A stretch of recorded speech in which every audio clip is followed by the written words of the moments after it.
Brooklyn's gift tape, I need to say, I have two spectacular nieces from my sister's family. I don't want to be accused of favoritism, but the one I'm speaking of in particular is a 28-year-old woman. She works for a nonprofit in San Francisco, and she's just wonderful. She sends me articles from time to time and says, I think you should read this. A couple of weeks ago, she sent me this article written by New York Times columnist David Brooks. Have any of you heard of him? You read some of his writings? Yeah, so you have. So he wrote a column entitled The Moral Bucket List. You read it? You read it. All right, so catch me if I get it wrong, okay? So she sent it to me to about 12 of her friends. She said, I think you'd enjoy reading this. Brooks, in this column, talks about these people that he meets from time to time. Extraordinary people. People of just this tremendous sort of depth, this sort of radiating light and kind of inner peace about them. It comes from all walks of life, these people do. It's not necessarily about professional accomplishment. It's just something about who they are, this unfathomable sort of peace and spirit of generosity. So we decided to figure out what is it about them? How did they get to be these kinds of people? And one of the things that he learned was that these people, they're not just born that way, but they're made to be those kinds of people. That all of them, he realized, had sort of experienced a series of spiritual exercises that had grounded them and brought them to this state of being. And after this conversation with these extraordinary people, he developed what he calls a moral bucket list. And I want to share with you some of the items on his bucket list. So the first one he called a humility shift. A humility shift. That these people had experienced a humility shift where they were aware of their deepest flaws, where they were aware that they were not the most important people on the planet. They had an other-centeredness about them, and they were grounded in humility. The second one he termed self-defeat. They experienced self-defeat. Now this one kind of surprised me. What he meant by that is that these people were aware of their core sin, that was his phrase, core sin, and they had sought to overcome and defeat that sin, or that weakness. They had, in fact, sought to make that weakness a source of their strength, and they had been successful in accomplishing just that. They had defeated their core sin, in a sense. He also, though, spoke of people taking a dependency leap. Even as they defeated that core sin, what they realized in taking this dependency leap is that they could not do it on their own. That all this talk about being self-sufficient and all of that was actually leading us down a path that was a dead end. That we needed, in order to experience the redemptive power in our life, we needed the assistance of others.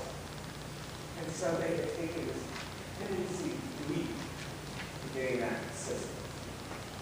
He talked about them finding an energizing love, some love in their life that was a love greater than what they had for themselves. Do we have one of those loves in our lives? A love that burned inside of them, and again, took them outside of themselves and just filled them up with life, energizing life. And the last one I'll tell you about, I thought was interesting, he termed the call within a call. The call within a call. And how they got there was that these people reframed the question of well, what can I get out of life? By asking the question, well, what does life want from me? And as they reframed that question, they went from just doing their work to experiencing their work as a sense of call. they found the call within a call. There are others that he described, and I'll leave that to your reading. But I got to tell you, it's a great piece. Go online and find it. I loved it, but one of the things that I was struck by as I listened to the email responses from Ashley's friends over the next few days is how they all resonated to it. And her friends are young adults out there, and they all wrote in and said, wow, what a wise article, and what great advice, and we want to get started on this bucket list right now. I mean, they all had a quick response to it. And what surprised me most is that they would have that response even as Brooks uses language, which is just unmistakably religious. I mean, he uses language like for sin and calling and redemptive power. That's religious language. And I asked Ashley, I said, well, so tell me, I mean, your friends seem really sort of charged up by this article. But tell me, how many of them go to church? Out of the 12? 1. There's this piece that speaks so powerfully and beautifully about the things that we talk about in church all the time, about what it is to live a faithful life, about who Jesus was and is and who Jesus calls us to be. There's a piece that speaks so powerfully about that. And yet these young adults who love that piece won't darken the doors of our church.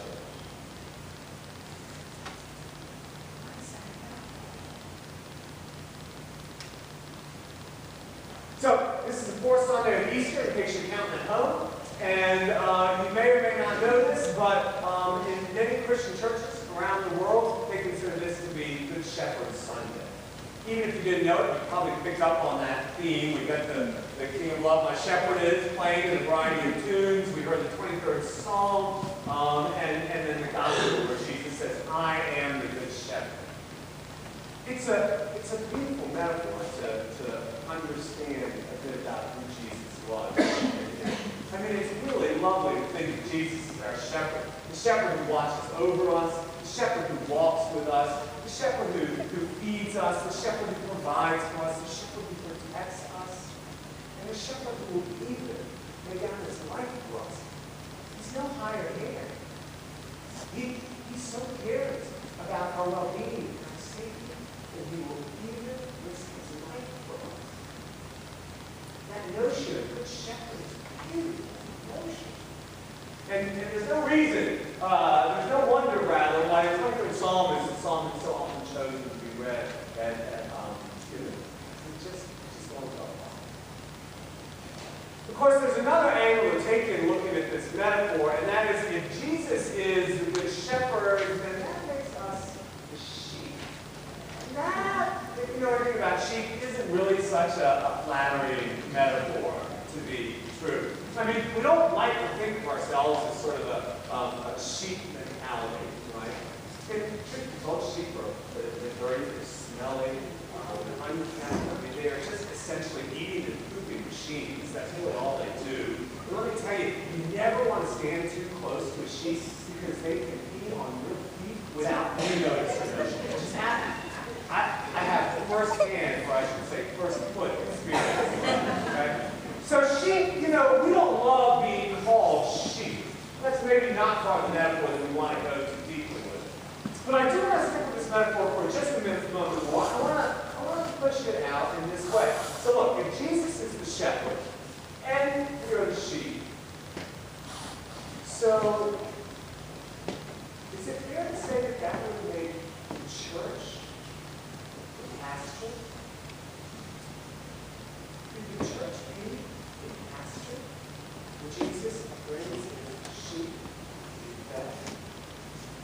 I mean, think about that. What does that metaphor say about what the church should and could and might be?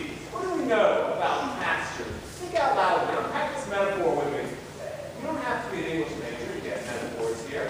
What do we know about pastures, and what might they say to us about what a church should be? What do you think? What's that? Things grow. Things grow in a pasture. That's awesome. Yeah. What else? A pasture is a place where we get nourishment. Right. What else? It's an open area, a wide, expansive area. Yeah. What else? It's a peaceful place, right? Pasture is this beautiful, peaceful sort of place. What else? Yes? It generates thoughts, sure. You're kind of wandering in a pasture.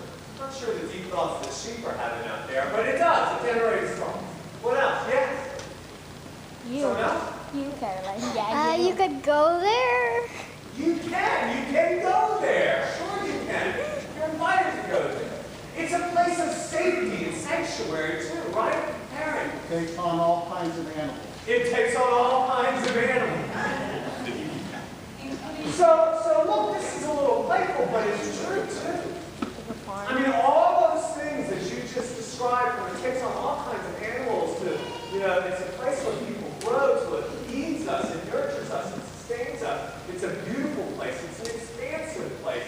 It's a safe place. Shouldn't that be what church is?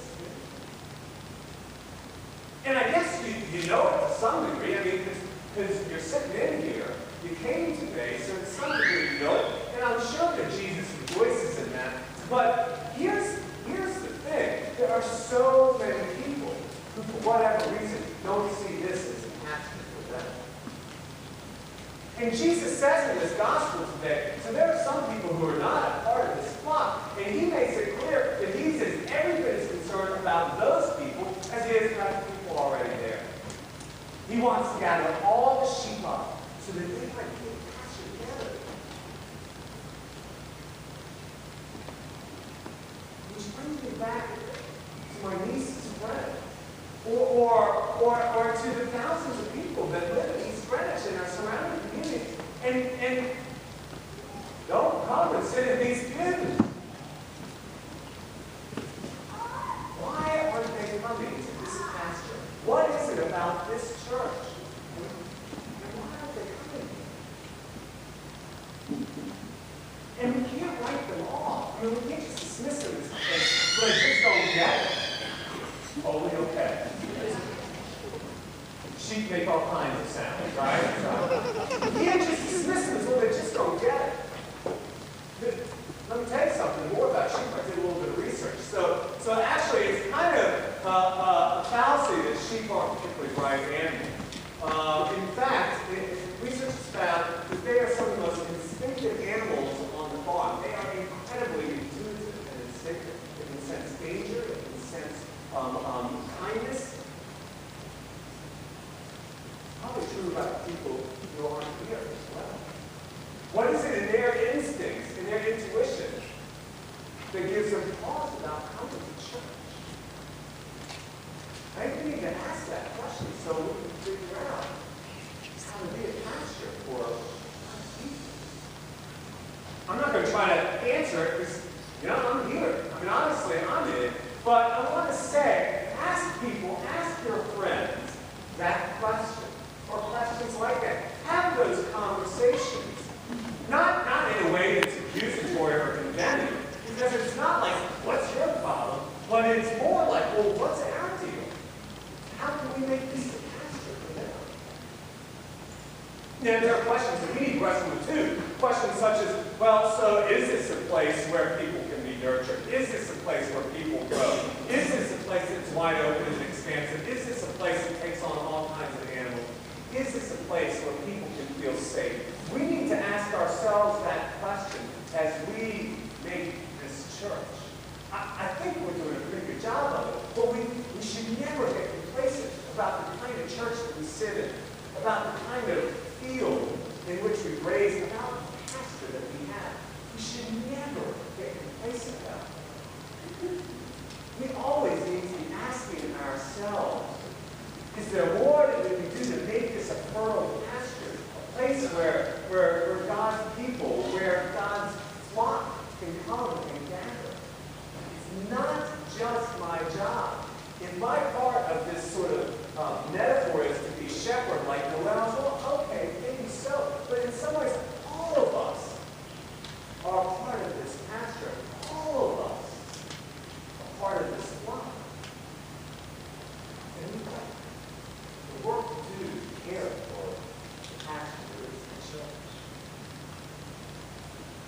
Jesus is still out there looking for those lost sheep. And if the church is going to be what Jesus wants it to be, he has them to be. He said 2,000 years ago about these lost sheep, they will recognize my voice. They will hear my voice. I think today they can still hear his voice. I think the question is whether they will hear his voice when they come here. When they hear our